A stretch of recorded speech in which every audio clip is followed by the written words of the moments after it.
Bonjour à tous, nous sommes le 15 octobre 2021. Je vais essayer de vous proposer un plan intraday sur la paire AUD-CHF. Comme vous pouvez le voir en mensuel, le mouvement est plutôt haussier. Je note que les prix semblent vouloir se diriger vers la Tenkan mensuelle ici, qui est elle-même alignée à un plat Tenkan qui pourrait venir bloquer la Chikou. C'est donc la prochaine résistance en cours. J'ai noté également ce plat Tenkan ici sous les prix qui est le support. Je vois le terrain relativement libre, vous voyez, ensuite pour une grosse descente. Mais comme c'est un plan intraday, je ne vais pas chercher beaucoup plus que ceci.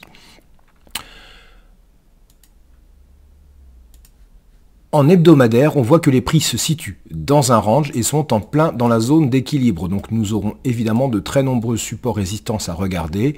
La semaine est très haussière, mais je note, puisque nous sommes encore une fois pour un plan intraday, je note ce petit plat Tenkan que vous pouvez, Kijun, pardon, ici, et celui-ci qui se situe juste au-dessous, vous voyez, de la Tenkan mensuelle que nous avons vue, qui seront deux résistances intermédiaires. Sous les prix, il y avait évidemment la Kijun hebdomadaire ici, qui est orientée, donc moins forte, mais je note principalement ce plat ici, à 68,16, qui est le plat Kijun aligné au plat SSB futur, qui fera support direct. Donc je vais du coup le matérialiser, vous voyez, en tiret pour montrer que c'est non pas un support en extension, mais un support direct à la Chikou. Nous avons nos tracés. Nous pouvons passer sur l'unité de temps inférieure. Nous sommes en daily désormais et on voit que les prix sont en range. Alors certes, hier, le range a cassé en clôture très légèrement, comme on peut le voir. Toutefois, je mets une nuance, parce que les mèches hautes du range n'ont pas été, elles, dépassées. Du coup, oui, cassé, mais rappelons-nous de cette résistance hebdomadaire qui semble faire le job pour le moment.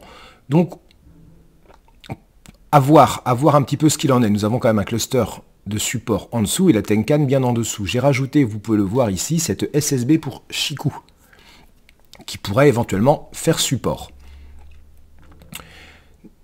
Nous avons, vous voyez ce que là, nous avions une magnifique étoile filante et le haut de la mèche n'a pas été dépassé. Donc pour moi, elle n'est pas encore invalidée. Mais bon, pas encore. Voilà, donc là, hésitant. Le range est cassé, oui, mais sur achat, sous résistance d'une unité de temps supérieure, je suis relativement neutre pour le moment sur cette unité de temps.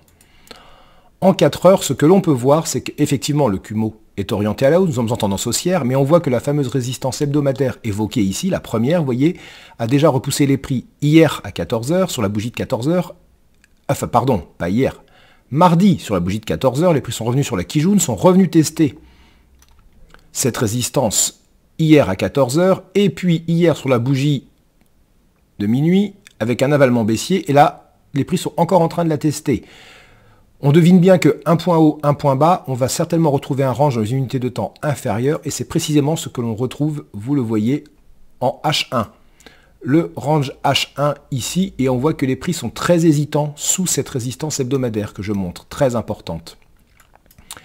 Donc à voir, si elle casse cette résistance, les prix pourraient monter chercher, vous voyez, les résistances suivantes. Si en revanche elle résiste, on pourrait observer une rotation dans ce range, qui serait avec un premier objectif, vous voyez, qui pourrait être ce niveau de Kijun aligné au plat SSB futur. Ensuite, nous avions la Kijun Hebdo ici, qui est orientée, donc moins forte. Et ici, la SSB Daily pour la Chikou. Et d'autres supports en dessous. Le fameux plat que nous avons abordé. En 15 minutes, eh bien, on pouvait s'y attendre. Les prix sont dans un range. Et donc, actuellement, on ne fait rien.